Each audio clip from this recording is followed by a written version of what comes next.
Natapos ang ating makabuluhang pagbabalik-aral, tayo naman ay magkakaroon ng isang aktibidad na pinamagatang ang hulaan mo.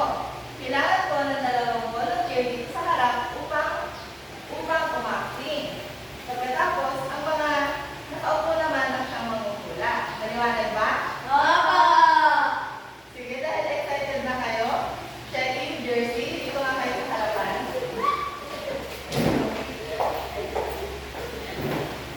Ang unang kategorya natin ay gawain sa bahay. Pag-usapan niyo natin yung gawain.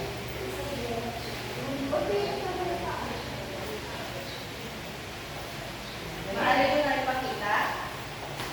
Gawain bahay. Ano ang kanilang ginagawa? Naglilinis. Paglalabas, magagawain. Tama ba ang kanilang sinagot? Mahusay. Ang pangalawang kategorya naman ay gawain sa paaralan. Sige, ready ka bang magsagot, Jersey? Ano ang gawain kanilang pinapakita? Mag-aaral. Nagtuturo. Mahusay. Sa pangatlong kategorya naman ay gawain sa lipunan. Ilang dami food stop. Ma'am, baka gusto niyo po food stop. Punta na po kayo doon sa office mamaya. Center po. Dito. Ano ang kanilang gawain? Nabibigay na basta. Marami na ibang susunod. Magbibigay din sila ng pagkain. At para sa panghuling kategorya, gawain kasama ang kaibigan. Uy, pwede naman po kayo saan? Yung mura lang. Sa news. Sige, sige. Ano ang gawain na nagdadalaga at kaibigan na kanilang pinakita? Papasyal. Mahusay. Maraming salamat sa inyong pag-akto.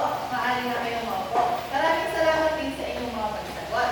Ngayon, may 2 katanungan lamang ako.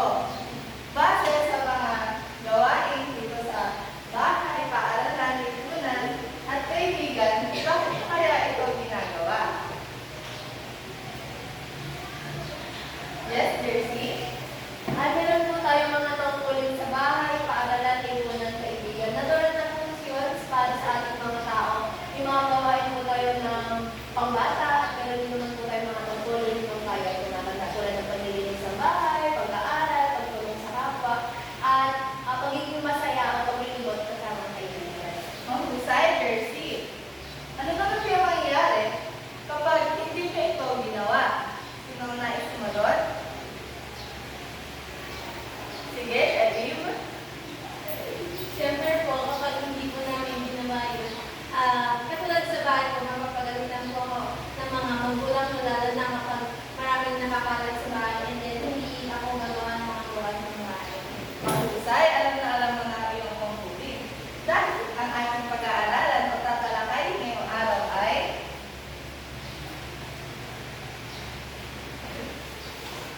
sabay-sabay ng basahin. Mga